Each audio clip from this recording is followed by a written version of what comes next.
Just एक बार confirm कर दीजिए कि ऑडियो वीडियो क्लियर है या नहीं है। ठीक है सर, सुनाई दे रहा चलिए, दिखाई भी दे रहा होगा। है। हाँ सर, दिखाई दे रहा है।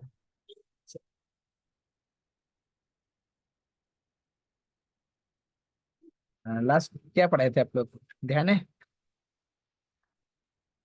रिवीजन सर वगैरह आज कर न्यू लिए? चैप्टर है क्या? न्यू चैप्टर बोल सकते हैं, क्योंकि एक यूनिट 3 जो है आपका इक्वेशन ऑफ कंटिन्यूटी इक्वेशन जो पूछता है ना यूलर का। क्योंकि हमने आप लोगों के लिए नोट्स लगभग 40-42 पेज तैयार कर दिए हैं। और मेरे पेज के हिसाब से लगभग आपको 20-19 के आसपास चल रहे, तो थोड़ा थोड़ा थोड़ा थोड़ा नहीं खींचेंगे तो फिर दिक्कत हो जाएगा, है ना। थोड़ा पढ़ाई कर लेते हैं अभी। मेरे पास पुराना नोट्स है, लेकिन वो इतना गंदा है कि आप लोग देख के मतलब डर जाएंगे कि क्या लिखा हुआ है। मेरे टाइम के पास अभी थोड़ा सा इसको बढ़िया से सिस्टमेटिक वैसे इसको जा रहे हैं सिलेबस के हिसाब से अपने। अच्छा, चलिए, तो शुरू कर लेते हैं क्लास। हम्म, क्या बताए थे, लास्ट क्लास पढ़े थे लास्ट, एक बार बता दीजिए। सर जो लास्ट 40 मिनट्स का आप दिए थे ना, हम्म। वो सर हम देखे ही नहीं है, तो सर न्यू चैप्टर ही करा दीजिए। अच्छा अच्छा।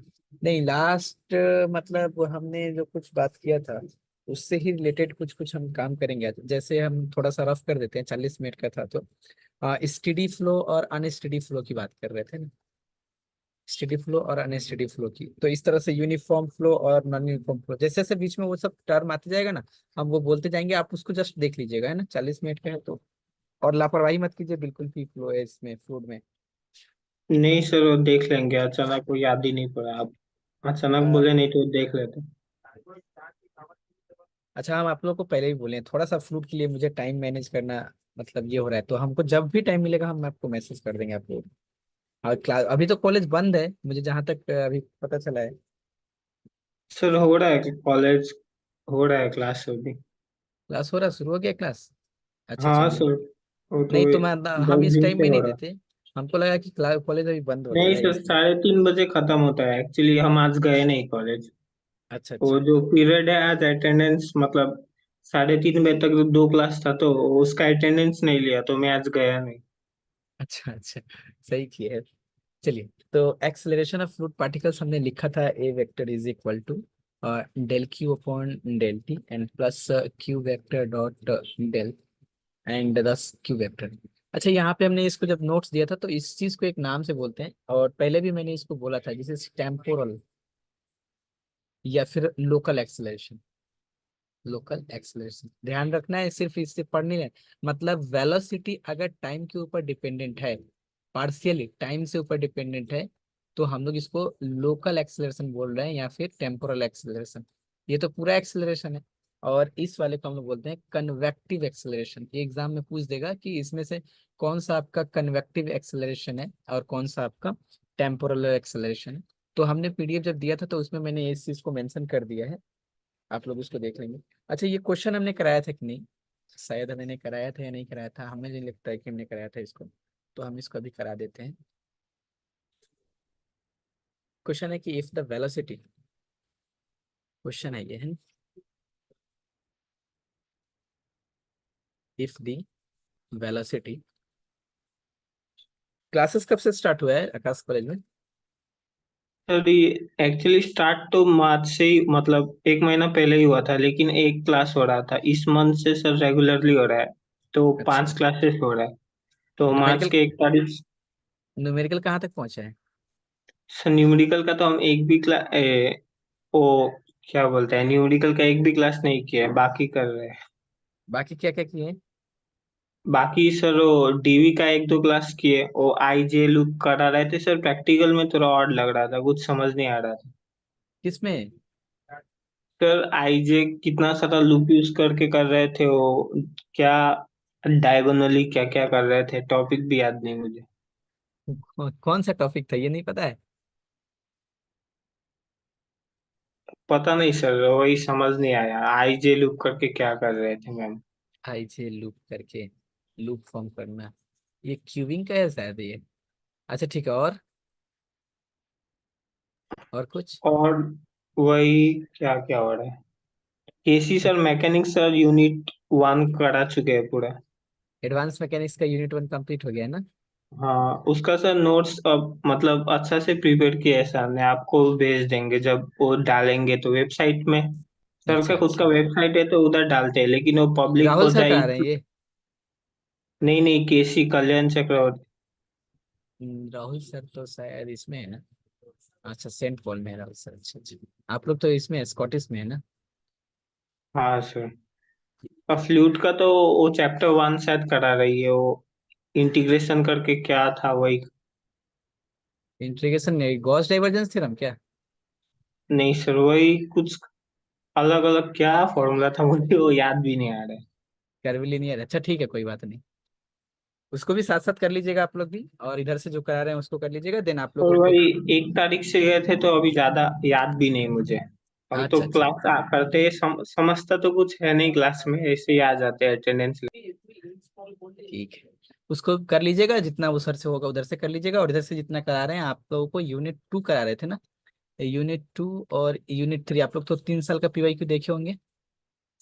मुझे नहीं लगता है कि 3 साल के पीवाईक्यू में मतलब मोर ज्यादातर को टॉपिक उधर से कुछ रहा है अब। और यूनिट 3 में भी आज स्टार्ट करते हैं हम। तो फिर यूनिट 2 यूनिट 3 इधर हो जाएगा, और यूनिट 1 तो मतलब, सॉरी सॉरी, हम तो गलत बोल रहे हैं ना, 4 यूनिट में बटा है ना आप लोग का टॉपिक। हम्म। तो हाँ तो, फ्लूइड का। हाँ हाँ, where A B C are constant, then find the acceleration, acceleration and velocity component, velocity component.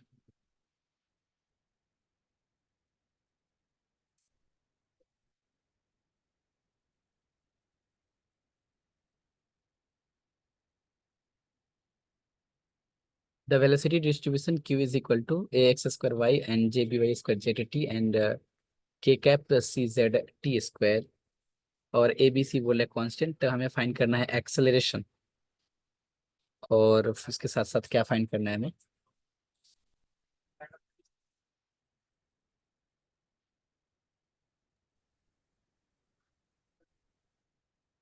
Velocity components.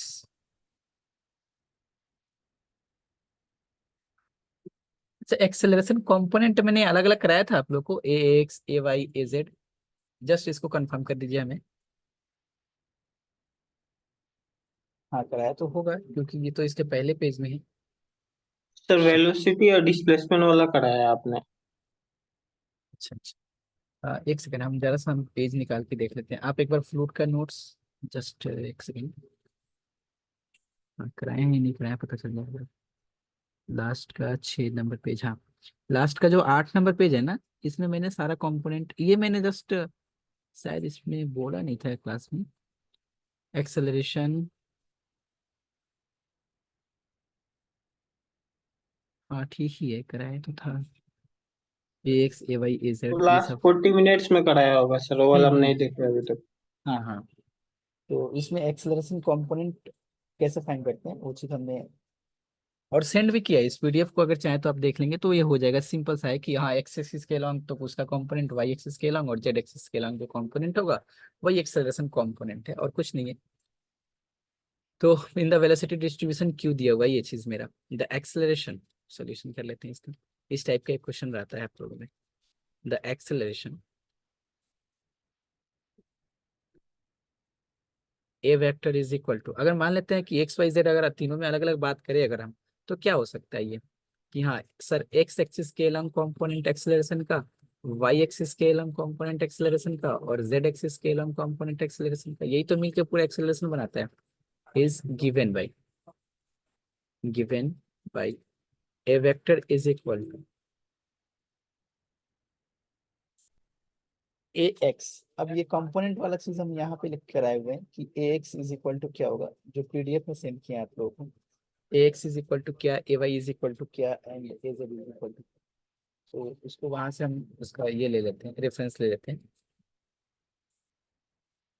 D Q upon, या del Q upon del t. और इसको तो मतलब अभी जस्ट बोले भी हैं हम यहाँ पे। किधर लिख दिया? यहाँ पे लिख देते हैं। दिस इज एक्सेलरेशन कंपोनेंट क्या होता है? This is del q vector upon del t and plus q vector del and this is q vector, यही था ना? हाँ यही था। तो del q upon del t and plus इसको लिख सकते हैं। अच्छा, q वेक्टर मतलब हम लोग जानते हैं कि q वेक्टर का मतलब होता है कि u i plus v j and plus डब्ल्यू के, है ना? ये एक्स एक्सिस के अलग, ये वाई एक्सिस के अलग है, ये जेड एक्सिस के अलग उसका कंपोनेंट। तो इसको हम ऐसे लिख सकते हैं, this is u del Q upon del x and plus v del Q upon del Y and plus डब्लू del Q upon del z. थोड़ा सा रिवीजन पीछे का करने से थोड़ा ज्यादा बेटर होगा। कैसे लिखे सर ये? अब ये वाले टर्म को जरा देखिए, ये वाले टर्म को देखिए, क्यू वेक्टर है। क्यू वेक्टर का मतलब क्या है? U i plus v j and plus डब्ल्यू के। और डेल का मतलब हम लोग क्या जानते हैं? This is del upon del x i cap, del upon del y j cap and del upon del z के कैप, ये होता है। ये देखिए रफ कर रहे हैं आप लोग भी, साइड में इसको रफ कर सकते हैं कि हाँ ध्यान रहे। यानी कि ये क्या है? दोनों एक दूसरे में डॉट प्रोडक्ट है। डॉट प्रोडक्ट है मतलब क्या? U into del upon del x, v into del upon del Y and डब्ल्यू into del upon del z हो जाएगा ये। एंड इसके साथ भी एक क्यू वेक्टर लगा हुआ है, दिस इज क्यू वेक्टर। यानी कि अब क्या होगा? U del q vector upon del x plus v del q vector upon del Y and plus डब्ल्यू del q vector upon del z. क्या यहाँ तक कोई दिक्कत? इसको जैसे लिखा है, इसी को ऐसे लिखा है ब्रेक करके। ठीक है सर। ठीक है, कोई बात नहीं। अच्छा, और चीज यहाँ पे क्या दिया हुआ है? ऑल्सो, ये रफ में है इस साइड में, अगर चाहे तो इसको लिख सकते हैं, नहीं चाहे तो छोड़ भी सकते हैं। नहीं सर मुझे समझ में आ जाता है, मैं नहीं लिखूंगा। Also q vector is equal to ui plus vj and plus wk, and this is equal to the I of x a x square y and plus j cap b y square zt and plus k cap c z t square, है ना? दिया हुआ है। इसको दो number बोल देते हैं। therefore u is equal to क्या निकल रहा है? This is a x square y, v is equal to क्या मिलेगा मुझे? B Y square Z T, और U we W, W is equal to क्या मिलेगा मुझे? C Z T square. बिल्कुल सही है। सही है ना? कोई दिक्कत यहाँ पे? नहीं सर। अब 2 और 3 का अगर हम यूज कर ले इक्वेशन नंबर 1 यूजिंग, नोट कर लिए क्या बस? हाँ सर नोट कर। Using using 2 and 3 in equation 1 we get, अब इसको जरा यूज करके देखते हैं। ए वेक्टर मतलब एक्सेलरेशन इज इक्वल टू, क्या था लिखा हुआ? A x a y a z के कैप, और ये क्या निकल के आ रहा है? This is a acceleration. यानी कि इसको हम लिख सकते हैं क्या? कि b Y square Z and this is j cap and plus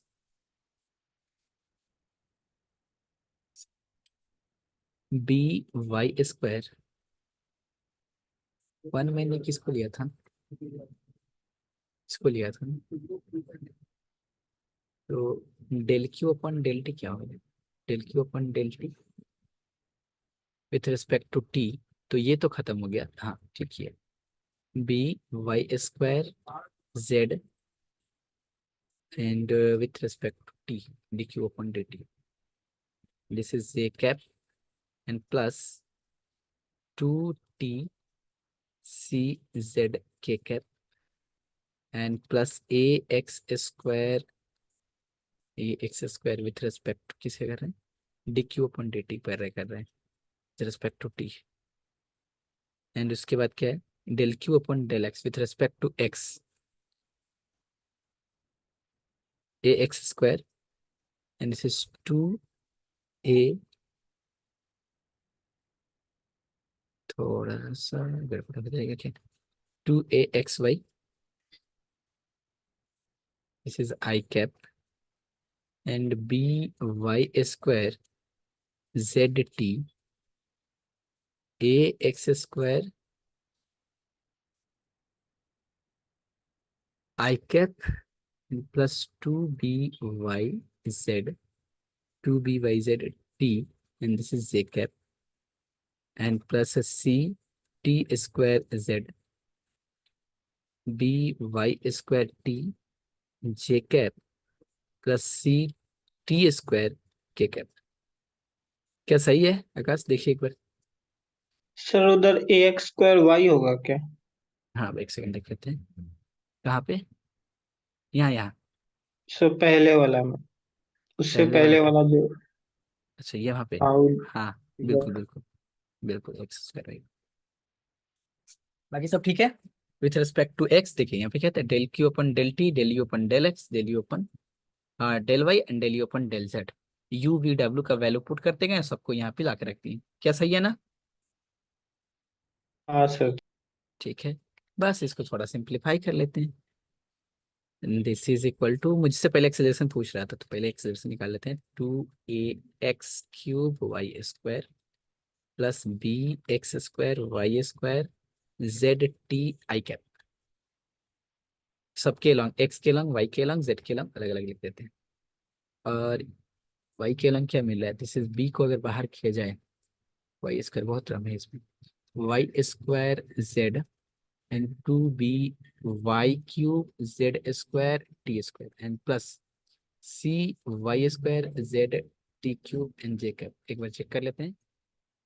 J cap, तो बी को बाहर करनी है तो y² z and J cap किधर गया किधर गया किधर गया? यहाँ पे 2by z ठीक है। इधर से y² तो y³ z² and T square ठीक है। और जे कैप है क्या? हाँ बी y², बी तो बाहर है ठीक है। अच्छा cy² z t³ ठीक है ना? एक और लिख लेते हैं।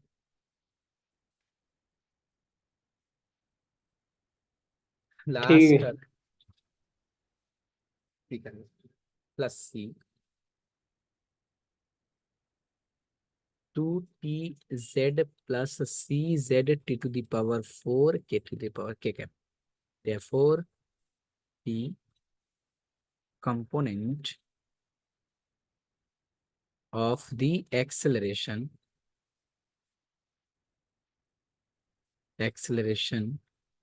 are given by क्या बोल सकते हैं? एक्सेलरेशन कंपोनेंट क्या हो जाएगा? एक्स एक्सिस के लंग ये है, वाई के लंग ये है, जेड के लंग ये है। तो इसको ऐसे लिख सकते हैं, this is a x is equal to a x = a2ax³ y² plus bx² y z t, b into y² z plus 2by³ z² and plus cy² z t³ और z के कंपोनेंट में acceleration c/2tz and plus CZ t⁴ हो गया। यही तो पढ़ना था सब, सिंपल है।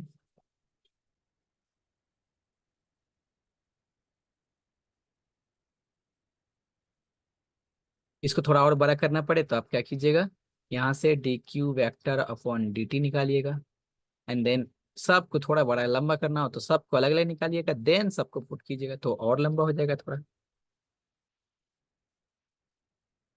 नोट कर लिए? हाँ हो गया sir.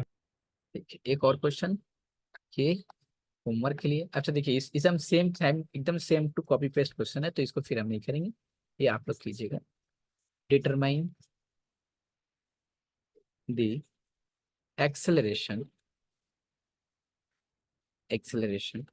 of a fluid particle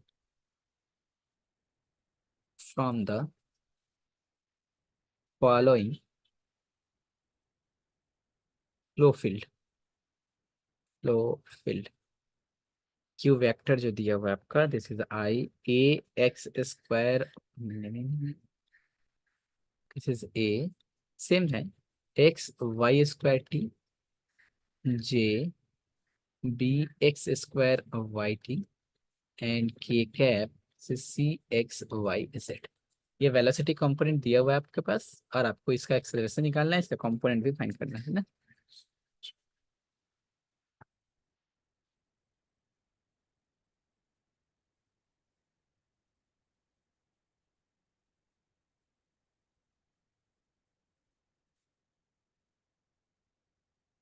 हो गया सर।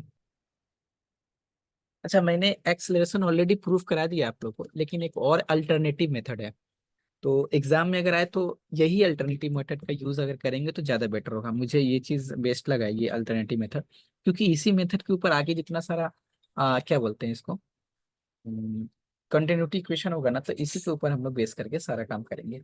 तो इसको भी हम प्रूफ कर लेते हैं, और हम फिर से ये बात बोल रहे हैं कि एग्जाम में आए तो आप यही प्रूफ कीजिएगा, या फिर ऐसा बोले कि acceleration Cartesian coordinate, so that कि ये होता है एक्सेलरेशन। तो हम लोग यही इसी से प्रूफ करेंगे, आपके पास ऑलरेडी एक प्रूफ है, वो भी कर सकते हैं, ऐसा नहीं है कि उसको करेंगे तो गलत हो जाएगा, लेकिन ज्यादा बेटर होगा कि यही कर लेंगे एक्सेलरेशन। और वो मेंशन कर दे रहा है, हम देख रहे हैं कि ये आप लोग का यूनिवर्सिटी के क्वेश्चन में वो मेंशन कर दे रहा है। कैसे मेंशन कर दे रहा है, कार्टेशियन ऐसे मेंशन कर देगा, कार्टेशियन कोऑर्डिनेट्स, कोऑर्डिनेट्स प्रूफ करने के लिए, जो हम अभी प्रूफ करेंगे इसका। ये इसको आप ऐसे यूज कर लीजिए, an alternative method, alternative method वो वाला था हम लोग का वेक्टर मेथड से। इसको प्रूफ कर लेते हैं। Let p x comma Y comma z be any point within this fluid. देखिए ध्यान से, कोई भी बात हम कर रहे हैं, ये एडवांस मैकेनिक्स, मैकेनिक्स और फ्लूइड मैकेनिक्स में यही फर्क है। जब हम मैकेनिक्स आप लोग को फोर्थ से में पढ़ा रहे थे, तो वहाँ पे हमने मैकेनिक्स को बॉडी के हिसाब से पढ़ा था, हल्का फुल्का याद होगा। तो मैंने बॉडी के हिसाब से बताया था कि एक रिजिड बॉडी होते हैं, एक आपका डीमॉर्फेबल बॉडी होता है, और एक आपका फ्लूइड बॉडी होता है ना। तो वही फ्लूइड बॉडी का हम लोग यहाँ कंसिडर कर रहे हैं। यहाँ पे क्या है कि कोई भी फ्लूइड है ना, ये फ्लो कर रहा है, और अभी हम फ्लो वाला देख रहे हैं, हाइड्रो वाला तो आप लोग को लेक्चर मिल रहा है। अच्छा, वो वाला जो हाइड्रो वाला लेक्चर है, आप लोग देखें उसका एक भी लेक्चर, आकाश? स्टैटिक का? हाँ, स्टैटिक्स का। नहीं सर, अभी नहीं देखे। वो अभी नहीं देखे, उसको कर लीजिएगा, मतलब देरी मत कीजिए। वैसे बहुत क्लासेस करना है आप लोग को, बहुत क्लासेस। हम लोग को क्या है, मतलब एक दो टॉपिक हम पढ़ाएंगे, सर तो सर पढ़ा रहे हैं, लेकिन आपको सब टॉपिक को साथ लेके चलना है, और इतना मतलब बाद में बहुत पैनिक में मतलब मच जाता है ये 6 में तो अभी बहुत। कर रहे हैं न्यूमेरिकल भी, 9 10 तक देख लिए तो थोड़ा देख कंप्लीट कर लेंगे। हाँ, उसको कर लीजिएगा अभी से, मतलब अगर ये हो गया तो बाद में क्लासेस तो बढ़ते जाएंगे, कम नहीं होंगे, है ना। तो यहाँ पे क्या है ना, ये फ्लूइड फ्लो हो रहा है, क्योंकि हम लोग फ्लूइड डायनामिक्स पढ़ रहे हैं, और फ्लूइड स्टैटिक्स का वीडियो हम लेक्चर प्रोवाइड कर रहे हैं आप लोग। तो ये फ्लूइड है, ये फ्लूइड इस पार्टिकल की बात कर रहे हैं, सोच लीजिए कि कितना सारा पार्टिकल मिलके फ्लूइड बन रहा है, उसका एक पार्टिकल की बात कर रहे हैं, है ना। तो थोड़ा सा एजम्पशन लेके चलना है कि हाँ, मतलब अगर बात करें p x Y z be any point within the fluid, fluid के अंदर में, फ्लूइड, लेट लेट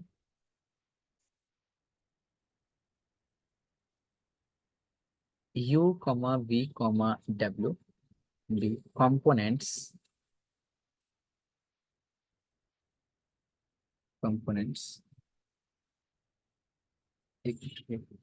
हेलो।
चलिए तो एक बार कंफर्म कर दीजिए, और वीडियो क्लियर है ना? ठीक है सर। ठीक है चलिए। P exercise be any point within the fluid, let U V W be components of velocity। जो फ्लूइड तो फ्लो कर रहा है, तो उसका तो कोई वेलोसिटी होगा, और हम लोग एज्यूम करके चल रहे हैं कि उसका तीनों वेलोसिटी होगा। मतलब वो ऐसे फ्लो कर रहा है, ऐसे ऐसे ऐसे।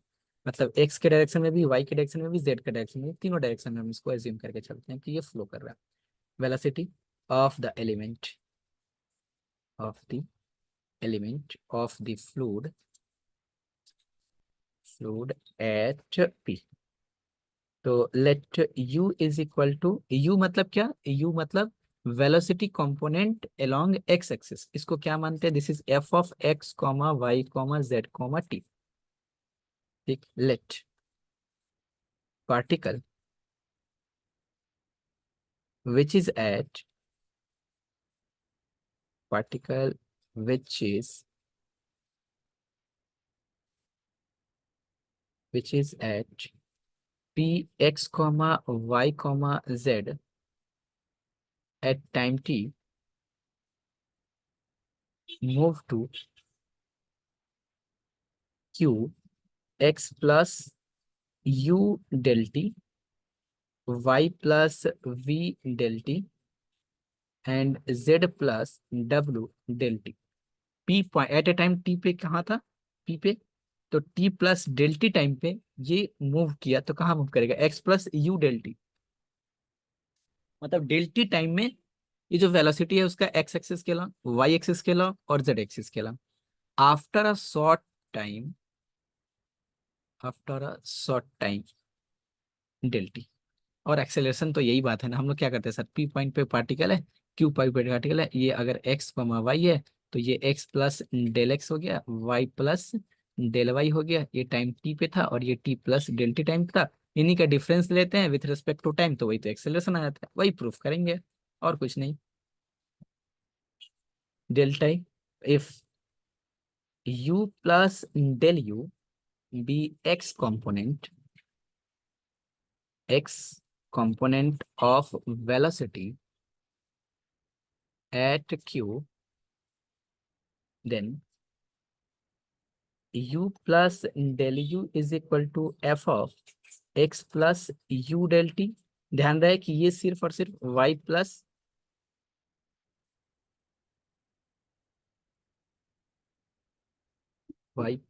x लीजिए तो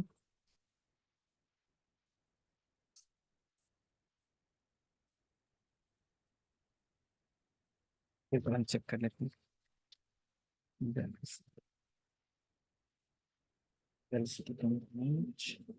सर आप पूछे थे ना वो प्रैक्टिकल में क्या करा रहे, अभी याद आया सर, वो गॉस एलिमिनेशन मेथड है ना, वहां तक कराया है शायद। हाँ कंप्यूटर से। सर, प्रैक्टिकल से वो। अच्छा अच्छा अच्छा, हम लोग करेंगे एक आराम बार। से, अभी टाइम है हम लोग का करने के लिए। अल्टरनेटिव यहाँ पे है। हाँ ठीक है।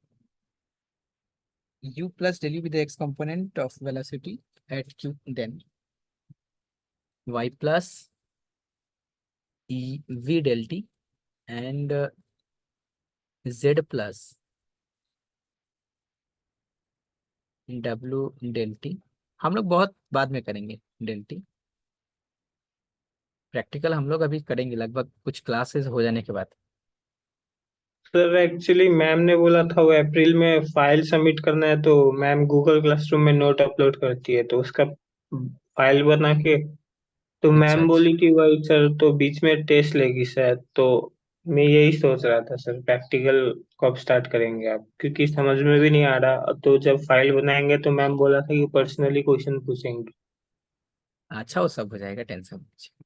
इसको कैसे लिख सकते हैं? This is F of x plus y, sorry x plus y, this is x y comma z and sir वो प्लस। पार्ट इजी है क्या, मतलब वो प्रैक्टिकल का? बहुत इजी है, मतलब हम बोले तो कि जो न्यूमेरिकल का दो पार्ट है ना, एक थ्योरी वाला पार्ट और एक प्रैक्टिकल वाला पार्ट।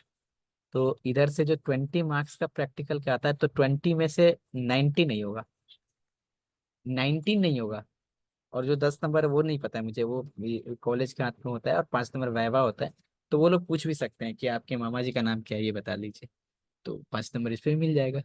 और अगर उनको देने का मन नहीं होगा तो पूछ लेंगे कि हाँ बताइए मेरे मामा जी का नाम क्या है। तो वो उन लोगों के हाथ में है 5 नंबर। लेकिन ये 20 नंबर का जो प्रैक्टिकल होगा उसमें से 19 नहीं होगा। इतना ईजी है वो। बाकी ये जो ठीक 50 का जो थ्योरी या पार्ट जो हम लोग करते हैं ना, 50 का थ्योरी पार्ट, इसमें दिक्कत है, इसमें भी नहीं होगा, मतलब 50 से 49 इसमें भी नहीं होता। लेकिन दिक्कत ये है ना कि लॉन्ग क्वेश्चन नहीं है इसमें। इसमें 3 2 1 ऐसे जोड़ जोड़ के, 4+1 मतलब जोड़ जोड़ के। और क्लासेस 50 नंबर 50 क्लासेस। इजी अभी तो समझ में आ रहा होगा आप लोगों को। सिंपल सा है। पीवाईक्यू देखेंगे इंटरपोलेशन से क्या क्या क्वेश्चन आया है। तो अभी इंटरपोलेशन लगभग हम लोग खत्म करने पे ही है, लैग्रेंजेस और डिवाइडेड डिफरेंस के बाद।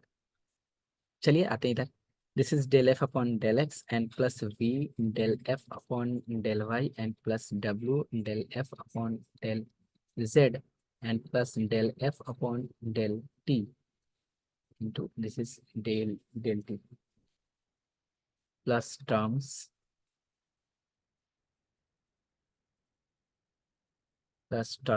T e r n s है ना, terms containing higher power of del t। क्योंकि del t वेरी स्मॉल है। ये कैसे हो रहा है? तो बाई टेलर सीरीज एक्सटेंशन। अच्छा पहले इसको समझाने दीजिए। तो पहले ये कैसे हो रहा है, समझ में आ रहा है कुछ? Taylor's extension, Taylor's theorem. कुछ देखिए, देखिएगा पहले, नोट कर लीजिए तो फिर बोलते हैं। है, नोट कर लियो। चलिए, क्या हो रहा है? ऐसा कुछ कि u इज इक्वल टू, हमने लेट किया कि f of x comma y comma z comma t, ये मैंने फंक्शन लेट कर लिया इसको, है ना। और क्यू पॉइंट पे x plus you del t, v del t, डब्ल्यू डेल टी, मतलब कि टी टाइम पे कुछ था। तो ये डेल टी टाइम पे था, सॉरी ये टी पे था, टी पे था और डेल टी टाइम पे गया। इसका कुछ कंपोनेंट हमने लिया था एक्स वाई जेड, और हमने डिस्प्लेसमेंट माना है यू हल्का सा। तो u into del t, v into del t और डब्ल्यू इंटू डेल टी, ये सिर्फ एक्स एक्सिस के अलॉन्ग हमने लिया। तो यू प्लस डेल यू क्या हो जाएगा? यू प्लस डेल यू को मैंने माना है F of X Y Z T. तो एक्स प्लस डेल यू क्या हो जाएगा? X plus you del T, क्योंकि del U displacement with respect to along X axis, v into del T displacement along Y axis, w into del T displacement in Z axis, और time में जो changes हो रहा है t plus del T. तो Taylor series expansion क्या देखें हम लोग, क्या जानते हैं कि f of x plus del x, y plus del y, 3 dimension में हम लोग जब देखते हैं Taylor series expansion z plus del z, तो क्या लिखते हैं? F of x comma Y comma z and plus, बाकी ये पार्शियल डेरिवेटिव होता है डेल टी के साथ मल्टीप्लाई, एंड डेल स्क्वायर भी टी होगा, लेकिन हमने उस सारे टर्म को यहाँ से नेग्लेक्ट कर दिया है। क्लियर? ठीक है सर। बोलिए। ठीक है, तो इसको हम ऐसे लिख सकते हैं, that imply u plus del u is equal to f of x comma Y comma z. इसको क्या लिखा जा सकता है? This is t. अच्छा यहाँ पे टी आप छोड़ दिए सर क्या? बिल्कुल यहाँ पे f of x comma Y comma Z comma t, ये हो जाएगा आपका u एंड प्लस, ये वाला टर्म क्या हो जाएगा?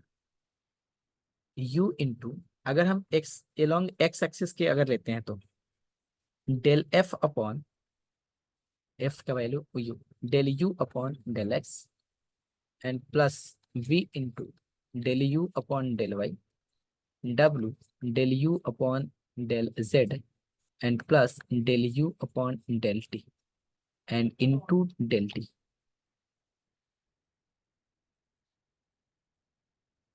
Into del t using plus delta, क्योंकि इसके बाद भी टर्म है एक्सपेंशन के हिसाब से, यूजिंग इक्वेशन नंबर 1। इक्वेशन 1 में क्या है कि u is equal to f is equal to, हमने क्या लिया? u is equal to f of x comma Y comma Z comma t. तो ये f के पार्शियल डेरिवेटिव था, तो मैंने जस्ट u पे रख दिया, u अपन एक्स, u अपन वाई, u अपन जेड। क्लियर यहाँ तक? सिंस अभी काटिए मत इसको, since ax ay az be the components of acceleration, x axis के along, y axis के along और z axis के along, acceleration of the element of the fluid at p.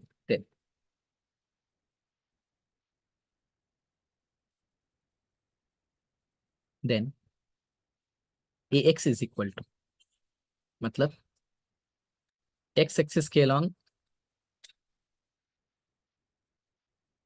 acceleration. Acceleration हम लोग बेसिक यही तो पढ़े हैं सर, कि वेलोसिटी के में changes with respect to time अगर हो तो उसको हम लोग क्या बोलते हैं, एक्सेलरेशन.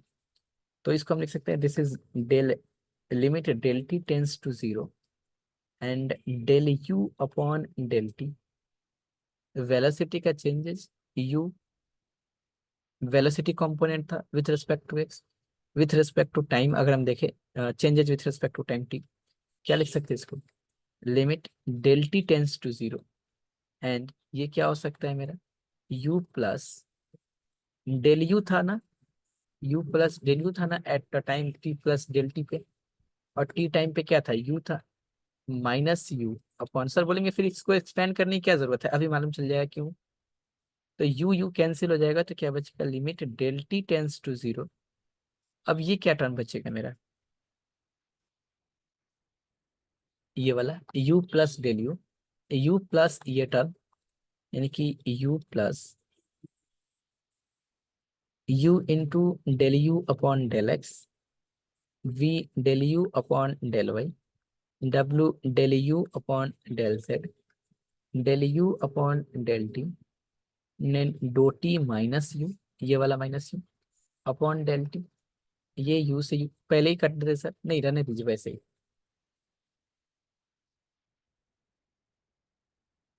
दैट इम्प्लाई, अच्छा del t tends to zero है तो इसको ऐसे लिख सकते हैं, देखिए तो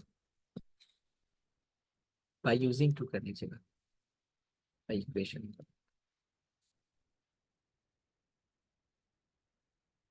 अच्छा ये डेल टी से ये डेल टी कैसे कर सकते हैं, कर सकते हैं, बोलिए. हाँ सर। अब देखिए ना, अब इसमें कोई भी डेल टी नहीं है तो ये वाला टर्म इंडिपेंडेंट बच गया मेरा, क्या हो जाएगा, this is del u upon del t, u into del u upon del x, v into del u upon del y, and w into del u upon del z. ये क्या निकल के है, a x acceleration component along x axis. और थोड़ा इसको simplify करना चाहिए सर, u को बाहर करने पर, this is a x is equal to del upon del T and plus u into del upon del x, u into del upon del x, v into del upon del y, w into del upon del z. This is you, इसको लिख सकते हैं, ये इस पूरे term को हम बोल सकते हैं D, and this is D you upon D T. और वैसे इस टर्म को ना लिखे तो भी ज्यादा बेटर है, ये सब मतलब थोड़ा सा आगे हम लोग यूज करेंगे.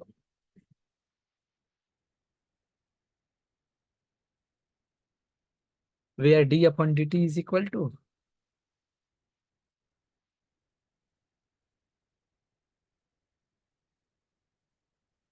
डेल अपॉन डेल टी, और ये जो सारा टर्म है del upon del x, p del upon del y, डब्ल्यू del upon del z.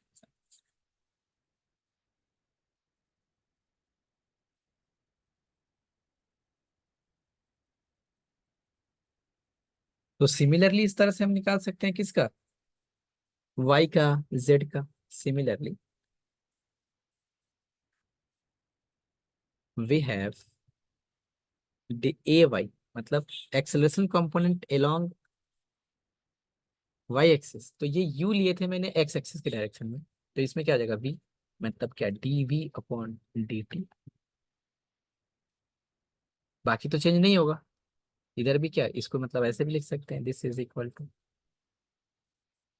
Del we upon del t, उधर क्या था, यू था, इधर वी हो जाएगा, यानी कि वेलोसिटी अलोंग किसके, वाई एक्सिस के, del we upon del x, del we upon del Y, del we upon del z.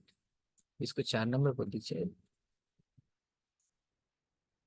And A Z is equal to D V, capital V, D V नहीं, W upon D T, and this is equal to U we W, sorry U we W, हाँ, del W upon del P, U del W upon del x, V del W upon del Y, and W del W upon del Z. 5।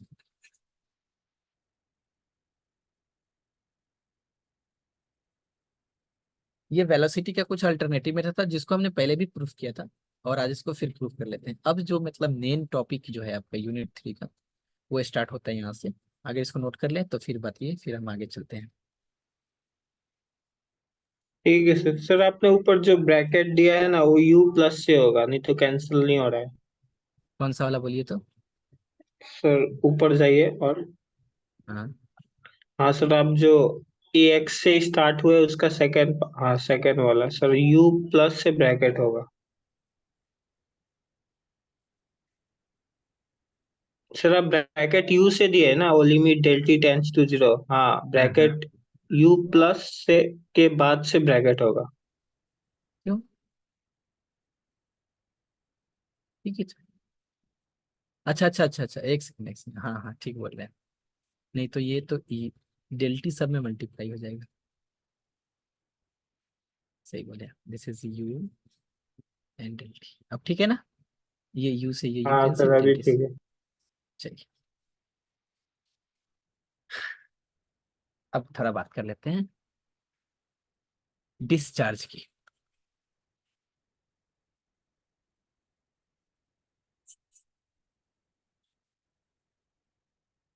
Density वगैरह के बारे में हम लोग बात कर लिए थे ना।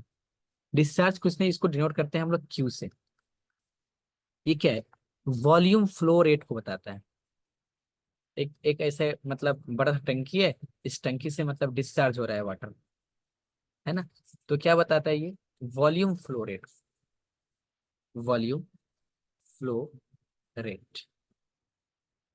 और इसका यूनिट होता है आपका, अच्छा यूनिट भी पूछने का सिस्टम है, हम देख रहे थे कल, एम क्यूब पर सेकेंड। डिस्चार्ज का पूछे तो फिर देखते। तो हमने क्या बोला कि volume flow rate, volume flow rate मतलब इसके डेफिनेशन वगैरह पढ़े तो वहीं पे, यानी कि क्यू क्या बोलता है, q is equal to volume flow, किस पे, टाइम पे, रेट। अगर हम स्मॉल टाइम की अगर बात करें तो इसको हम क्या लिख सकते हैं। अच्छा एक चीज और, डेंसिटी क्या होता है, डेंसिटी, डेंसिटी मास मतलब, per unit volume. Very good, mass per unit मतलब डेंसिटी को अगर हम ये से रो से दिखा रहे हैं, डेल से दिखा रहे हैं, तो इसको क्या देखते हैं हम लोग, मास पर यूनिट वॉल्यूम, मतलब कितने वॉल्यूम में कितना मास है, तो उसका डेंसिटी। यानी कि V इज इक्वल टू क्या हो जाता है मेरा, वॉल्यूम को ऐसे दिखाते हैं, V is equal to M upon del, या फिर डेंसिटी। यानी कि V is equal to M upon, यानी कि ये क्या हो जाएगा, एम अपॉन डेल टी, है ना। तो डिस्चार्ज की अगर हम बात करें, Q इज इक्वल टू, तो एम अपॉन डेंसिटी लिख सकते हैं। अच्छा रेट को अगर सिर्फ हम बता दें, सिर्फ वॉल्यूम फ्लो को, Q is equal to M upon rho, यानी कि M is equal to Q into rho बात कर सकते हैं हम। क्या बात कर रहे हैं, इसको छोड़िए, एक और चीज बात करते हैं। मान लेते हैं कि कोई वॉल्यूम या कोई जो फ्लूइड है, और वो फ्लो हो रहा है, कोई फ्लो हो रहा है फ्लूइड इधर से। डिस्चार्ज क्या है, डिस्चार्ज, डिस्चार्ज है आपका वॉल्यूम, वॉल्यूम फ्लो रेट।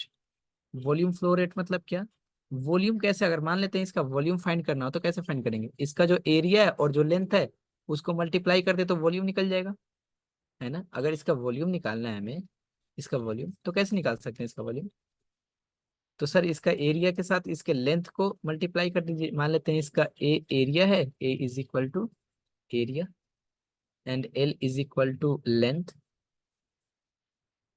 हाँ, तो ए इंटू एल हो सकता है अपॉन टी। बोलिए हाँ या ना। हाँ सर। अच्छा, इसको ऐसे लिख सकते हैं कि Q is equal to discharge. ये बहुत ही छोटा जगह पे काम आने वाला है, लेकिन ये चीज अगर हम क्लियर कर देंगे तो फिर मेरा काम आसान हो जाएगा। डिस्चार्ज इज इक्वल टू क्या, इसको हम ये बोल सकते हैं area, area into L upon T. क्या होता है, मतलब length upon time, length upon T, time क्या होता है ये। वेलोसिटी। Very good. तो इसको हम लिख सकते हैं ए इंटू वी, वेलोसिटी इधर है, वी मतलब वेलोसिटी। जस्ट इस तरह से रफ कर लेना है आपको, कुछ नहीं। यानी कि l upon t is equal to velocity. बस अब इस रिजल्ट को छोड़ दीजिए, मान लेते हैं इसको कि मतलब जिस डिस्चार्ज होगा, मतलब किसी भी अगर हम बात करें पाइप से या फिर किसी भी वॉल्यूम से, अगर कोई लिक्विड फ्लो कर रहा है तो उसका जो हमें डिस्चार्ज देखना पड़ेगा कि कितना ये बाहर निकल रहा है। तो हम क्या करेंगे कि उसका एरिया कितना है और उसके वेलोसिटी के साथ मल्टीप्लाई कर देंगे, तो मुझे मिल जाएगा कि हाँ ये कितना डिस्चार्ज हो रहा है। क्लियर ये चीज, मेन पॉइंट पे आना है। इसको नोट किए हैं? हाँ सर, हो गया। ठीक है। अगला हेडिंग है हम लोग का कि सिग्निफिकेंस ऑफ। अब बोलेंगे सर अभी बताया ही नहीं किसी चीज को, उसका सिग्निफिकेंस पहले कैसे बता देंगे। लेकिन इसका सिग्निफिकेंस ही है, इसका मतलब conservation of mass. Significance of the equation of continuity, continuity, या फिर हम बोल सकते हैं conservation of mass, conservation of मास। तो क्या करने वाले हैं हम लोग अभी से, सुनिए। हम लोग कंटिन्यूटी इक्वेशन देखेंगे। कंटिन्यूटी इक्वेशन मतलब क्या, कि फ्लूइड जो है वो कंटिन्यूअसली फ्लो कर रहा है या नहीं कर रहा है। और ये टोटली के टोटली ऊपर किसके ऊपर डिपेंडेंट है, कंजर्वेशन ऑफ मास के ऊपर। यानी कि जो भी हम लोग प्रूफ करेंगे अभी, कि मान लेते हैं कि स्फेरिकल कोऑर्डिनेट्स हो गया, कार्टेशियन कोऑर्डिनेट्स हो गया, इसमें कोई फ्लूइड फ्लो कर रहा है, तो ये कंटिन्यूटी को सेटिस्फाई कर रहा है कि नहीं, कंटिन्यूअसली फ्लो कर रहा है या नहीं कर रहा है। इसका इक्वेशन देखेंगे। सिलिंड्रिकल में अगर फ्लो फॉर्म, अगर फ्लो कर रहा है कोई पार्टिकल, या फिर स्फेरिकल में अगर कोई पार्टिकल फ्लो कर रहा है, तो कंटिन्यूअसली फ्लो कर रहा है या नहीं कर रहा है। इन चीज को हम लोग प्रूफ करेंगे एक एक को आराम आराम से, एंड देन इसके ऊपर हम लोग क्वेश्चन करेंगे। तो ये पूरा का पूरा डिपेंड करता है कंजर्वेशन ऑफ मास में। कैसे कंजर्वेशन ऑफ मास में, बोला कि the law of conservation of mass states, जैसे एनर्जी को हम ना ही क्या कर सकते हैं, क्रिएट कर सकते हैं, और ना ही state that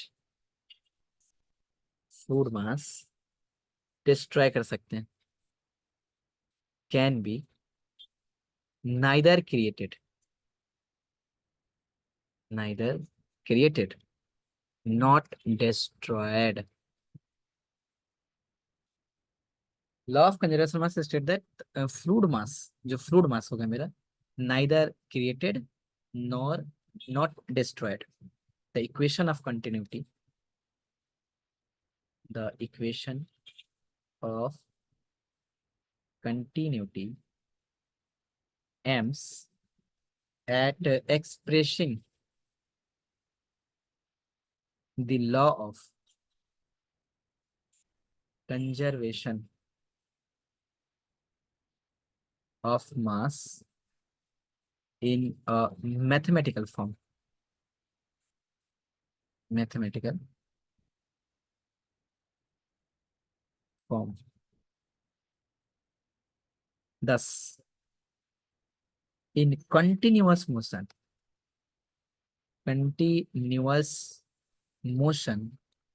the equation of continuity, the equation of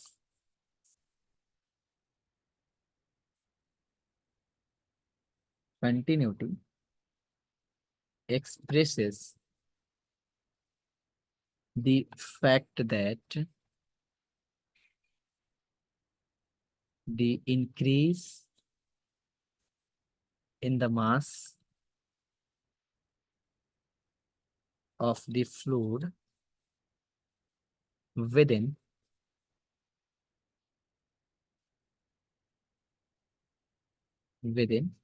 any closed surface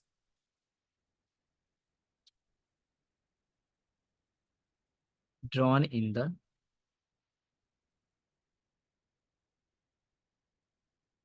fluid in any time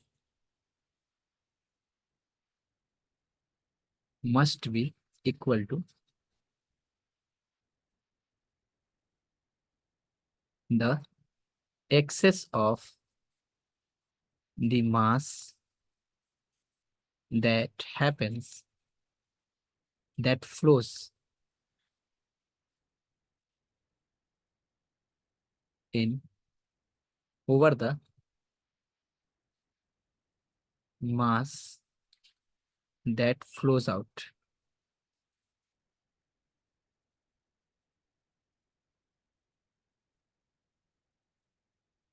ये मैंने इतना बड़ा लिखा है, इसका बहुत ही सिंपल सा मतलब है, बताते हैं अभी, इसको पहले नोट कर लीजिए फिर।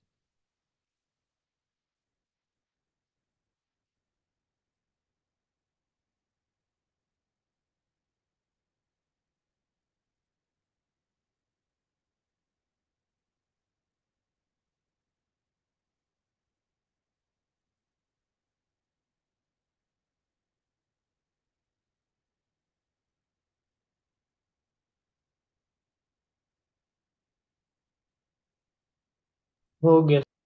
देखिए पहले समझते हैं, फिर इसके डेफिनेशन के साथ उसका मैच कराते हैं। मतलब बोलना ये चाह रहा है, एक लाइन में अगर हम इसको बोलते हैं तो हम क्या बोलते हैं कि flows in is equal to flows out. Flows out, कोई भी अगर हम सरफेस को ड्रॉन करते हैं, एक सेकंड के लिए मान लेते हैं कि ये मेरा पाइप है, और इस पाइप के अंदर में क्या हो रहा है, फ्लूइड फ्लो हो रहा है, और इसको जस्ट हम लीनियर मान लेते हैं, है ना। इसके अंदर अगर ये फ्लो हो रहा है, तो ये जितना फ्लो इन करेगा इसमें, जितना लिक्विड फ्लो करे इन करेगा, उतना ही फ्लोज आउट होगा। ये तो बहुत सिंपल ही बात है सर, पाइप से इधर डाले तो इधर तो उतना ही निकलेगा ना। बिल्कुल भाई, यही है आपका कंजर्वेशन ऑफ मास, यानी कि flows in is equal to flows out. अब थोड़ा सा डेफिनेशन पढ़ के देखिए, लंबा चौड़ा सा। क्या बोला, law of conservation of mass state that the fluid mass can be neither created not destroyed, ठीक है। The equation of continuity AIIMS at expressing the law of conservation of mass in a mathematical form. Thus, in a continuous motion, the equation of continuity express the fact that the increase in the mass of a fluid within any closed surface, ये इसमें मास जो increase किया drawn in the fluid in any time must be equal to excess the mass that flows in over the mass that flows out। जितना मास flows इसमें इन किया, उतना ही flows इधर किधर से इधर से आउट में जाएगा। क्लियर हो पाया ये चीज? हाँ सर, समझ गया। बस। सिंपल कंटिन्यूटी इक्वेशन की अगर हम बात करें, एंड देन उसके बाद सिंपल जस्ट समझाने के लिए, सिंपल कंटिन्यूटी इक्वेशन,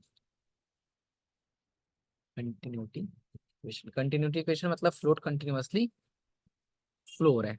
मान लेते हैं ऐसा कुछ हम डायग्राम बनाते हैं,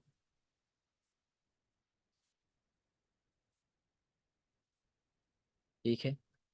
तीन तरफ से पाइप है ये, और हम ऐसा करते हैं कि इधर से वाटर फ्लो हो रहा है, सॉरी फ्लोज इन हो रहा है, इधर से भी फ्लोज इन हो रहा है, और इधर से फ्लोज आउट हो रहा है। एरो से समझ में आ रहा है। और इधर से जो फ्लोज इन हो रहा है वो v1 वेलोसिटी से है, और इस पाइप का जो एरिया है वो मान लेते हैं a1 एरिया है, और इस जो इधर से हमने जो चीज फ्लो कराया उसका डेंसिटी क्या है, ρ1। इधर से मैंने किस लिक्विड को फ्लो कराया, इधर से इसकी वेलोसिटी है v2, और ये इसका एरिया है a2, और इसकी डेंसिटी है ρ2। तो मुझे ये बताना है, अच्छा चलिए हम लिख देते हैं जनरली, आप इसका बताइएगा आंसर तो मुझे ज्यादा अच्छा लगेगा, कि इधर से जो वेलोसिटी है वो वेलोसिटी v3 से बाहर आ रही है, और इसका जो डेंसिटी वो ρ3, और इसका एरिया है a3। तो हमें बताइए कि इधर रो a3 v3 क्या होगा। क्योंकि अभी हमने देखा ना ये चीज, डिस्चार्ज। डिस्चार्ज क्या था हम लोग का? सर वो तो area in area into velocity. Area into velocity.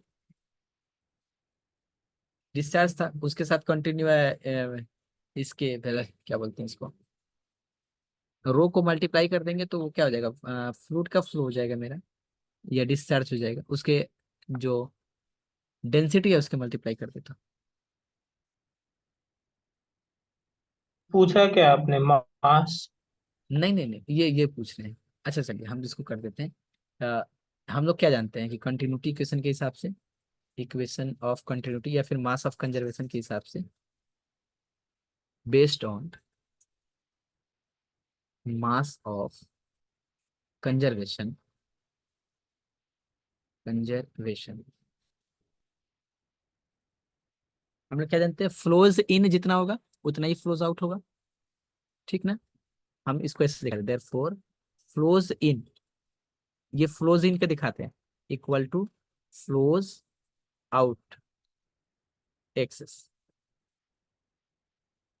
Internal external, input output, entry exit जो। तो ये फ्लोज डॉट क्या है? डॉट मतलब ऐसे दिखाते हैं, मास ना हो जाए इसलिए इसको दिखाते हैं कि flows in and flow exit. तो फ्लोज इन कितना हो रहा है, तो एरिया A1 इंटू डिस्चार्ज, मतलब जो फ्लो कर रहा है A1 रो 1 V1, क्लियर ये, एंड प्लस इधर से भी इनपुट हो रहा है रो 1 A2 V2। ये किसके इक्वल होना चाहिए, जो एग्जिट कर रहा है, किसके, रो 3 A3 V3 के। यही तो हो गया कंटिन्यूटी इक्वेशन, एकदम सिंपल में समझे तो इक्वेशन ऑफ कंटिन्यूटी हो गया यही। किंतु ये बहुत ही हम लोग सिंपल वाला देखें। अच्छा अगर मान लेते हैं कि इनकम्प्रेसिबल फ्लो अगर हो, फॉर इनकम्प्रेसिबल, वो 40 मिनट वाला वीडियो में देख लीजिएगा, मैंने सब डिस्कस किया है। इनकम्प्रेसिबल फ्लो है तो रो सबका सेम हो जाएगा।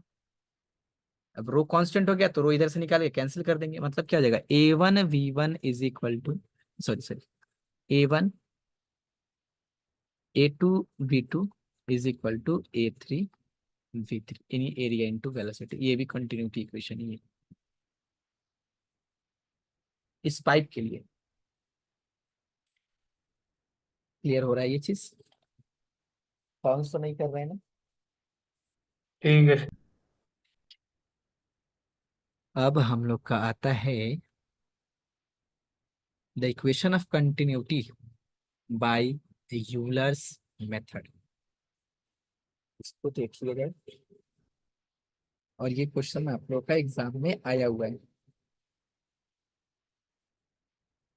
और लैग्रेंजेस और यूलर सर का हमने आपको अप्रोच बताया था ना, क्या होता है अप्रोच।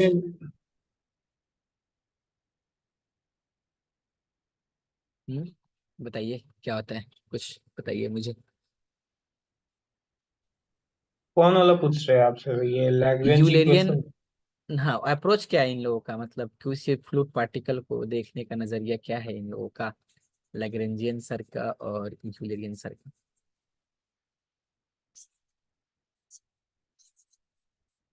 यूलेरियन वाला क्या है?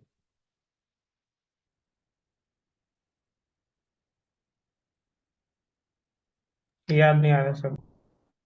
कैसे भूल जा रहे थे आप लोग, इतना बढ़िया से एग्जांपल दिए थे कि लैग्रेंजियन सर का काम क्या है, कि वो इनिशियल से देखते हैं कि हाँ X0 Y0 Z0 किसी फ्लूइड का अगर हमें प्रॉपर्टी चेक करना हो तो इनिशियली के फंक्शन में हम इसका अच्छी प्रॉपर्टी चेक करते हैं, तो ये कहाँ कहाँ जा रहा है घूम घूम के चेक करते हैं। हमने शादी वाले कैमरे का एग्जाम्पल भी लिया था। यूलेरियन मेथड क्या है कि एक जगह हमने फिक्स कर दिया, फ्लूइड इस पॉइंट से पास कर रहा है, एक पॉइंट को हमने क्या कर दिया है, फिक्स कर दिया है। इस पॉइंट को हमने फिक्स कर दिया, जस्ट हमने यहाँ पे फिक्स कर दिया, लो भाई, और मुझे कुछ नहीं करना, यहाँ से जो फ्लूइड पार्टिकल जाएगा हम देखेंगे क्या इसका वेलोसिटी क्या है, जो फ्लूइड पार्टिकल जाएगा, जो फ्लूइड पार्टिकल पास करेगा, जो जो इस पॉइंट से पास करेगा उन सब का बिहेवियर चेक करेंगे, तो इसको हम लोग बोलते हैं यूलेरियन अप्रोच। चलिए थोड़ा सा रिवीजन करते रहिएगा, हल्का फुल्का देखते रहना है। अभी तो मैंने एक क्लास दिया है या 2 क्लास दिया है उसमें। हेडिंग की जगह बहुत इंपॉर्टेंट PYQ में देख लीजिएगा, आप लोग का खूब आया हुआ है question. The equation of continuity, the equation of continuity या equation of conservation of mass, ये दोनों में से कुछ भी पूछे एग्जाम में तो यही बताना है। Conservation of mass, conservation of mass का यही मतलब है कि not this neither create not destroy, fluid का जो मास है। और इधर यह है कि कंटिन्यूअसली फ्लो करता रहे, उसके का equation, the equation of continuity या conservation of mass by Euler's method. Euler's method के हिसाब से, यानी कि कोई भी एक पॉइंट को हम लोग फिक्स करेंगे और वहां से फ्लूइड का पार्टिकल जैसे मूवमेंट करेगा वो चीज हम लोग देखेंगे। इसमें हम लोग लैग्रेंज सर का यूज खूब करेंगे। लैग्रेंज बोल रहे हैं, गॉस डाइवर्जेंस थ्योरम जो हम लोग पढ़े थे, कौन से क्लास में, फोर्थ सेमेस्टर में था ऐसा।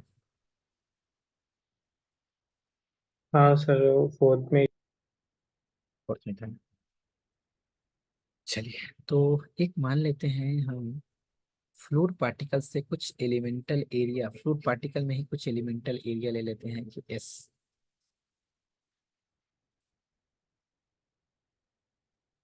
कैसा ही ले रहे हैं, थोड़ा सा बढ़िया लेते हैं।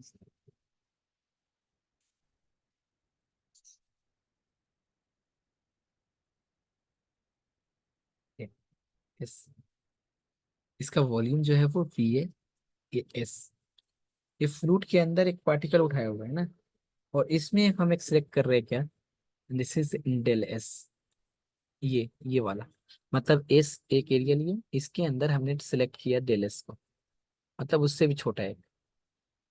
और फ्लूइड जो पार्टिकल जिधर मूवमेंट कर रहा था, मान लेते हैं कि वो इधर मूवमेंट कर रहा था इस क्यू वेलोसिटी से,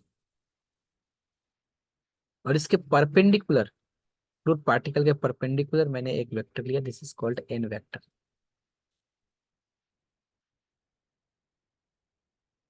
क्या चल रहा है, थोड़ा सा लिखेंगे भी तो सिर्फ, let s be and arbitrary,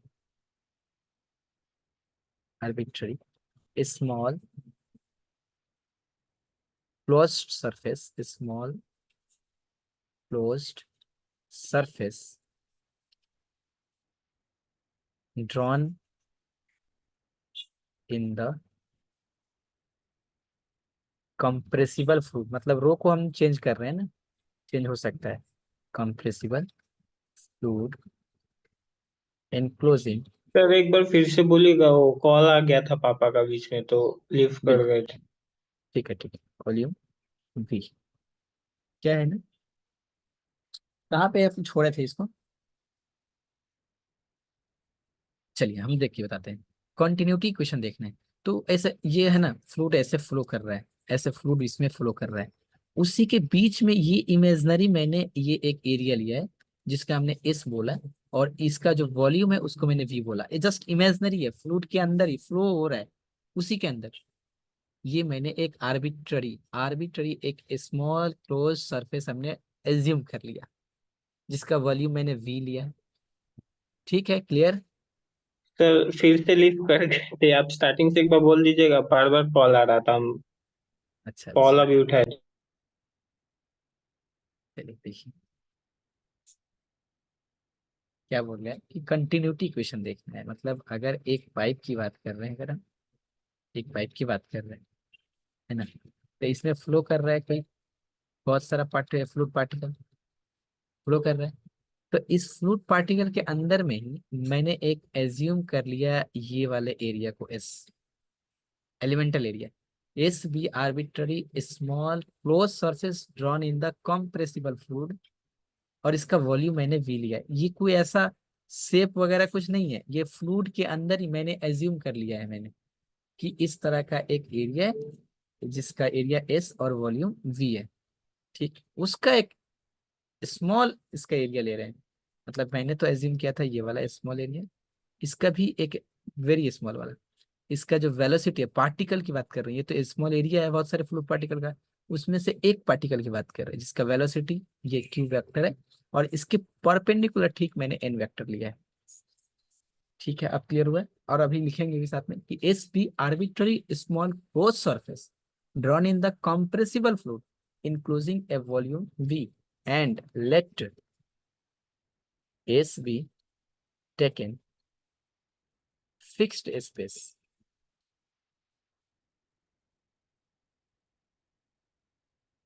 clear है आकाश?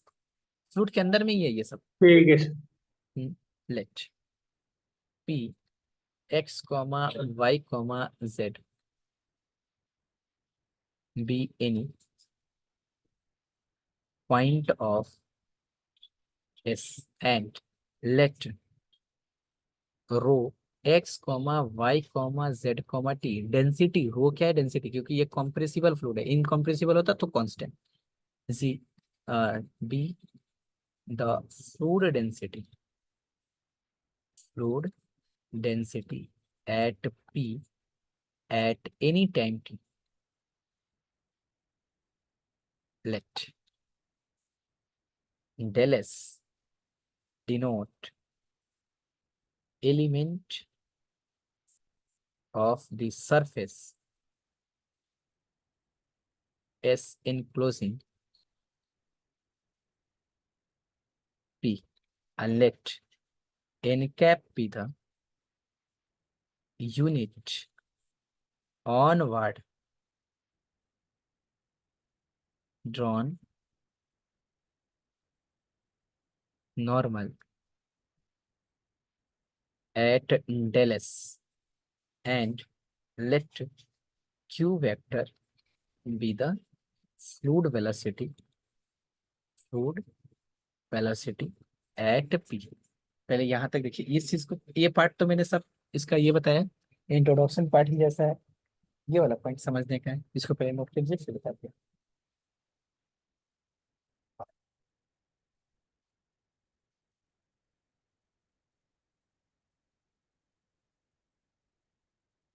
हो गया सर।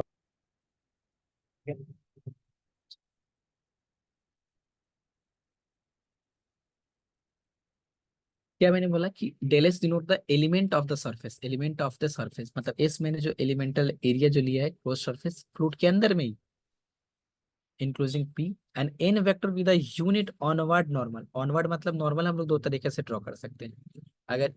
अगर मान लेते हैं कि एक पॉइंट है और इस पे नॉर्मल ड्रॉ करना है, तो इसमें नॉर्मल ऐसे भी ड्रॉ कर सकते हैं, इसमें नॉर्मल ऐसे भी ड्रॉ कर सकते हैं. तो ये मैंने कैसे ड्रॉ किया है? ऑनवर्ड नॉर्मल ड्रॉ किया इसको, है ना?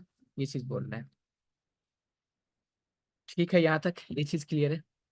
अब आगे आता है मेन का. देन क्यू इसका वेलोसिटी है at the point p. Then the normal component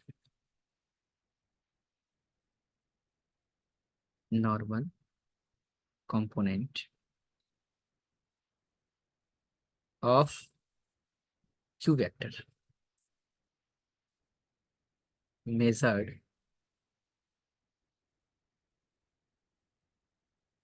onward from V is n dot that q के. ये कैसे देखते हैं? देखिए, कोई भी वेक्टर का अगर हम इसका प्रोजेक्शन देखें, अगर मान लेते हैं कि इसको थोड़ा रफ कर देते हैं, ये ए वेक्टर है और इसका प्रोजेक्शन अगर बी वेक्टर पे देखना होता है तो कैसे हम लोग देखते हैं? A vector dot B cap. देखते हैं ना इस तरह से, अगर इसका प्रोजेक्शन इस पे देखना हो तो. हाँ सर ठीक है। तो हम क्या देख रहे हैं कि then the normal component of q. Q तो क्या है? एक्स एक्सिस के लॉन्ग, वाई एक्सिस के लॉन्ग, जेड एक्सिस के लॉन्ग, तीनों के लॉन्ग क्या है? इसका वेलोसिटी है. तो इसका अगर हमें कंपोनेंट देखना हो एलोंग टू द नॉर्मल, इसके एलोंग टू द नॉर्मल, तो हम क्या लिखते हैं? एन डॉट क्यू कैप, है ना? ठीक ना? हाँ सर ओके. ठीक है। 10 rate of mass of flow क्या हो जाएगा? रेट ऑफ मास. अभी जो थोड़ा हम लोग होमवर्क करके हैं ना, अभी जस्ट सिंपल कंटिन्यूटी वगैरह और conservation of mass flow excess del s is equal to, ये क्या हो जाएगा? रो मल्टीप्लाई करेंगे area, velocity sorry, n cap Q cap into del s, है ना?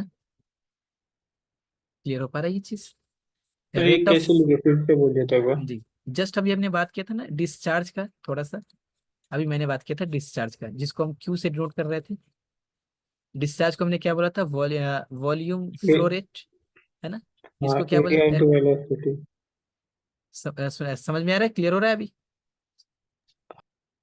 सर एरिया इंटू वेलोसिटी लिखे थे ना आप हाँ डिस्चार्ज के। हाँ हाँ बिल्कुल, एरिया इंटू वेलोसिटी। और इसके साथ अगर हम इसको मल्टीप्लाई कर दे तो फ्लूइड का डेंसिटी मल्टीप्लाई कर सकते हैं हम।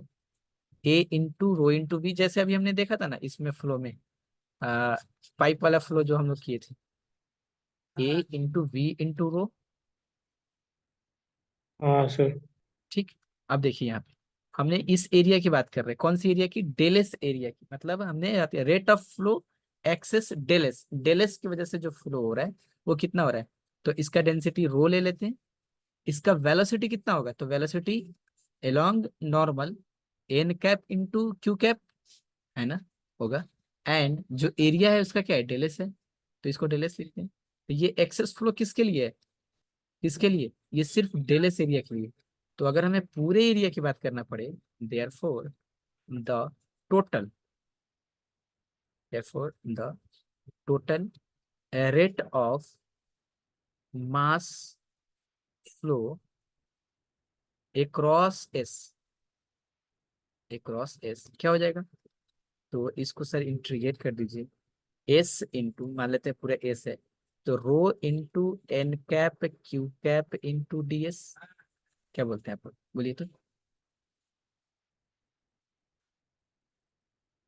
डबल इंटीग्रेट क्यों किया है? डबल इंटीग्रेट, एरिया फाइंड कर रहे हैं ना हम लोग। एरिया के लिए हम लोग क्या लेते हैं? एक्स का और वाई का, दो का कंपोनेंट। और ये तो आर्क लेंथ में लिया हुआ है एस, इसलिए डबल इंटीग्रेशन लगाएं इसमें, है ना? ठीक है। ठीक है चलिए। अच्छा, इसको हम ऐसे लिखते हैं, कैसे?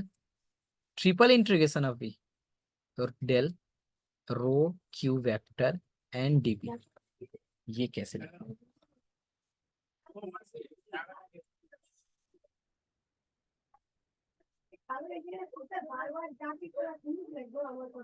गॉस डाइवर्जेंस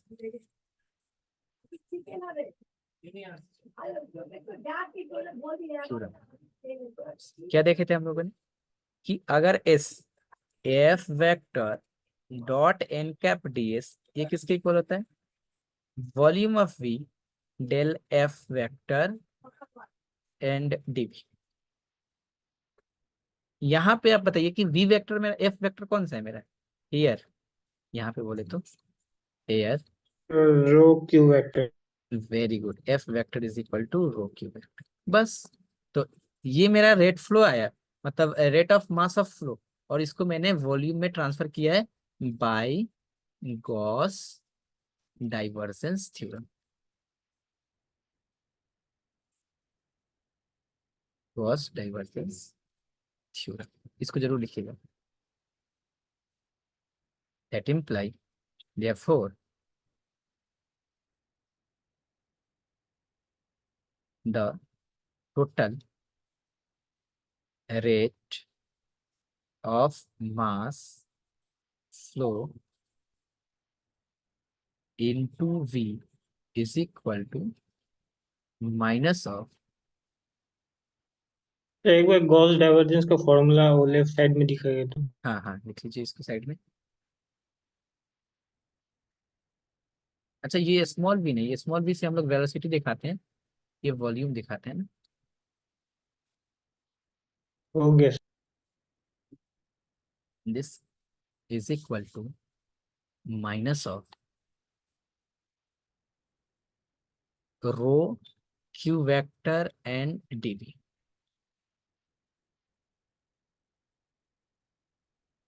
इस क्वेश्चन नंबर 1।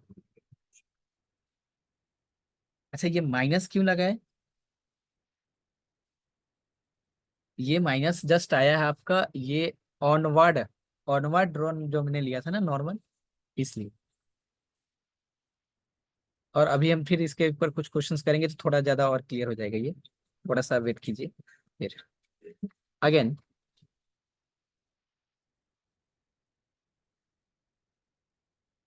अच्छा, ये माइनस की वजह से कोई टेंशन लेने का नहीं है, माइनस फ्लो रेट हो रहा है ना। अगर मान लेते हैं ये फ्लो इधर से हो रहा है, माइनस लगा देंगे तो फ्लो इधर हो जाएगा ना।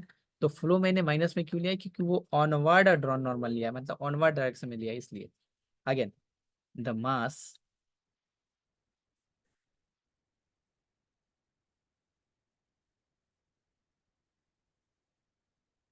The mass of the fluid of the fluid within is at time t, क्या हो जाएगा, minus of v rho d v at a time T.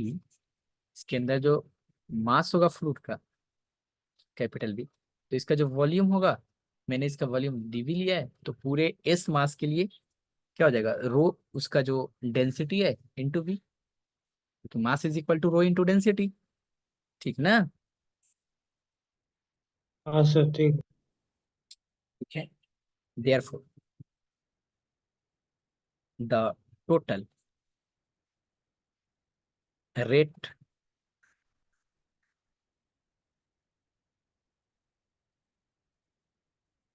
total rate of mass increase within S is equal to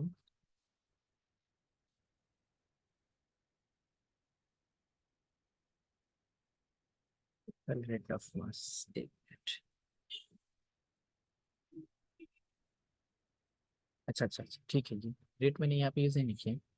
हाँ, the mass of the fluid, total rate of mass within the fluid is del upon del t, and this is v dv, rho dv, and this is equal to v del rho upon del t. ये बार बार velocity वाला v लिख देते हैं, into d we.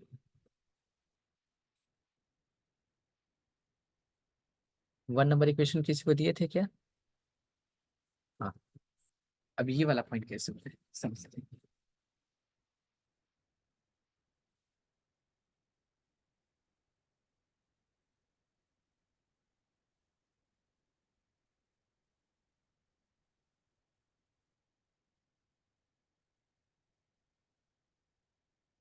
Note कर लिए।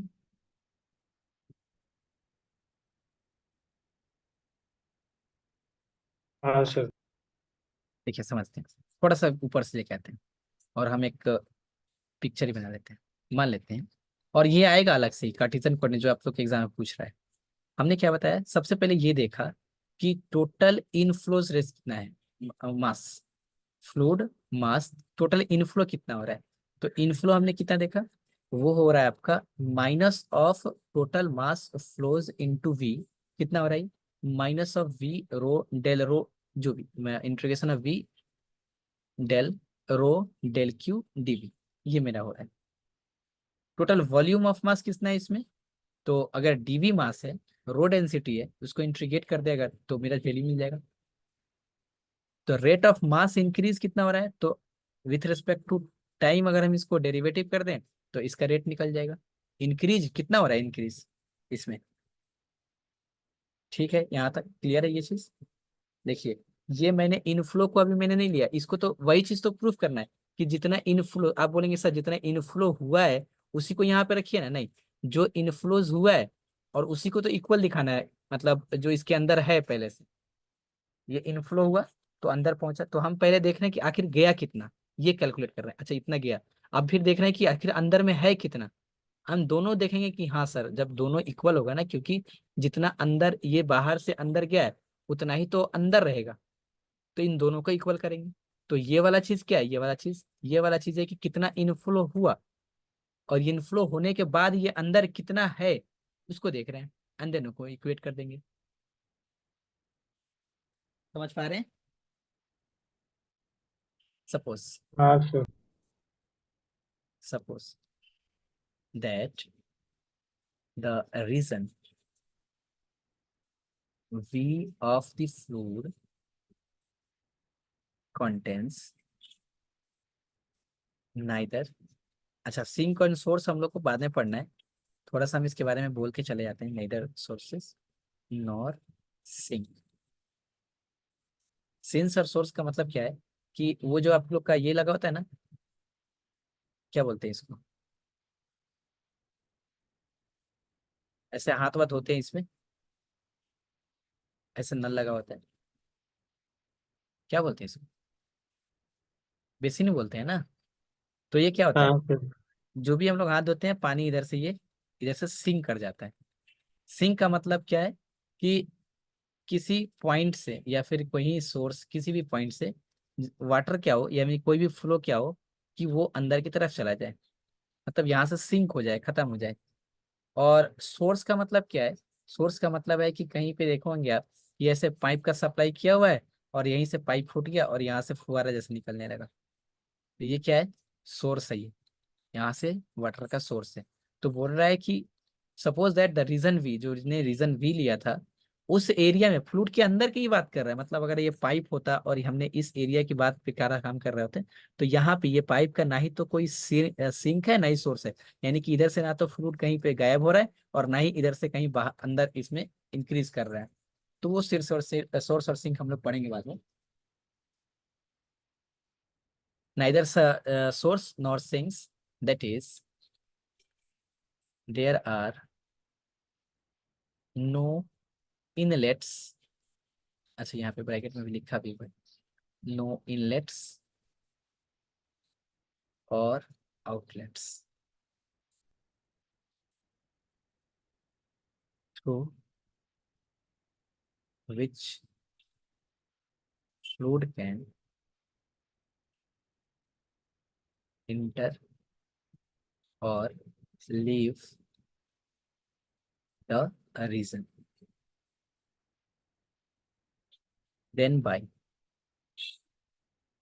the law of conservation,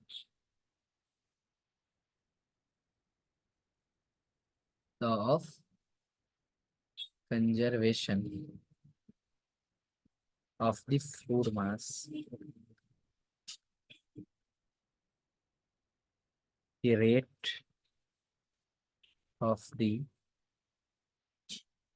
mass fluid within V must be equal to, must be equal to the total rate of mass flowing into V। Hence from हो गया equation 1 and 2 we have del rho upon del t TV.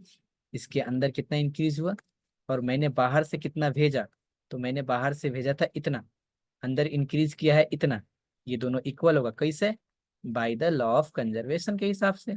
बस हो गया, continuity equation मिल गया मुझे। That imply v and this is del rho upon del t plus del rho q vector and this is dv is equal to 0। अच्छा, पहले इसको note कीजिए, नोट कर लिए क्या इधर, विच holds, which holds for arbitrary small volumes v, if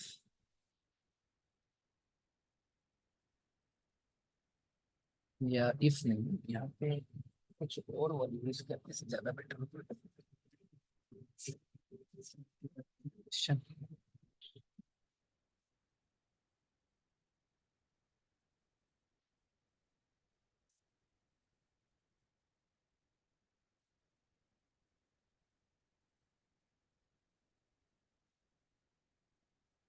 इसमें direct काटी जाए कि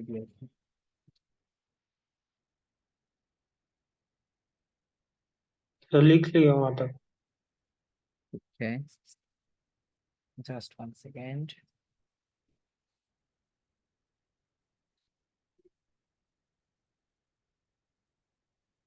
Which holds for small value b if del rho upon del t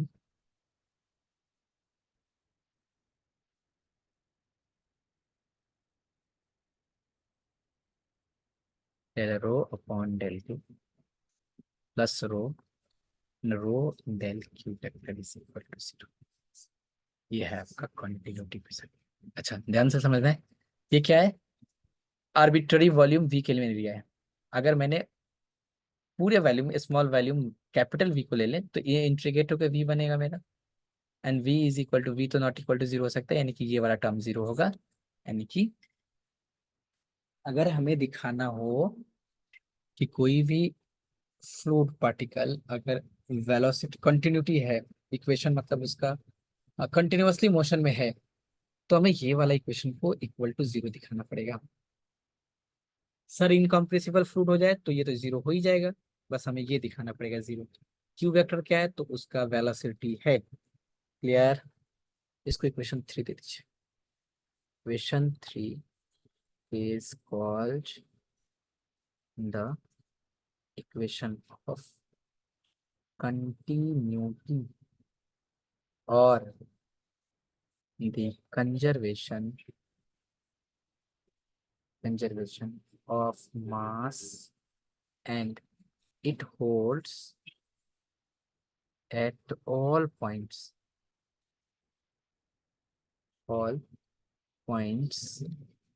of fluid free from sources and sink। बस आज के लिए इतना ही रखेंगे, या थोड़ा सा और कर दें? 10 मिनट। सर अब आपका मर्जी। मेरा मर्जी। कर दे फिर। ठीक है, रहने दीजिए sir.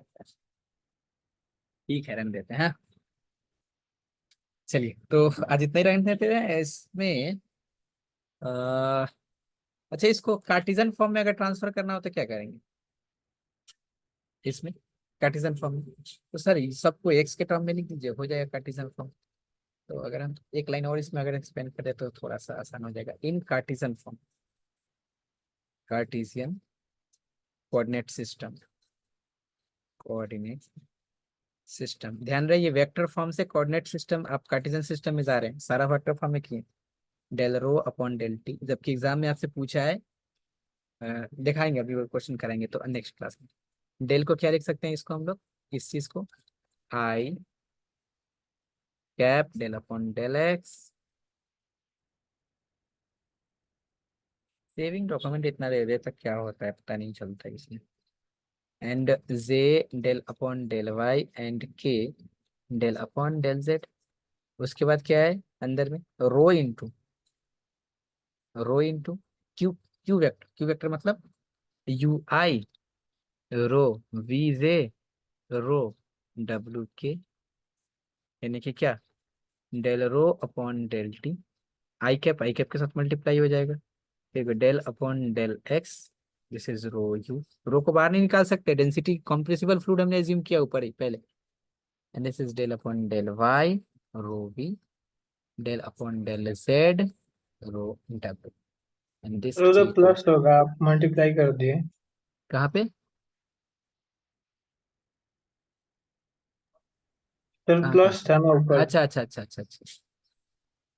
That imply del rho upon del t plus, ठीक है। अब हाँ sir. Equation of continuity, equation of continuity in cartesian coordinates system. चलिए, इसका कुछ केसेस हैं, उसके बाद अलग अलग प्रूफ है, सिलिंड्रिकल प्रूफ है, क्योंकि ये आया हुआ था आप लोग का पीवाईक्यू में। इसको पीवाईक्यू देख लीजिएगा और इसको कर भी लीजिएगा। और PYQ में इसमें क्या डिफरेंसेस हैं, कैसे करेंगे, कौन सा करेंगे, इसका एक और अल्टरनेटिव है, तो उसको फिर हम लोग धीरे धीरे करके देखेंगे नेक्स्ट क्लास में। एंड स्फेरिकल कोऑर्डिनेट्स भी देखना है हम लोग को, सारे कोऑर्डिनेट्स में देखेंगे, फिर कर्वी लीनियर कोऑर्डिनेट्स में देखेंगे। चलिए क्लास इन करते हैं।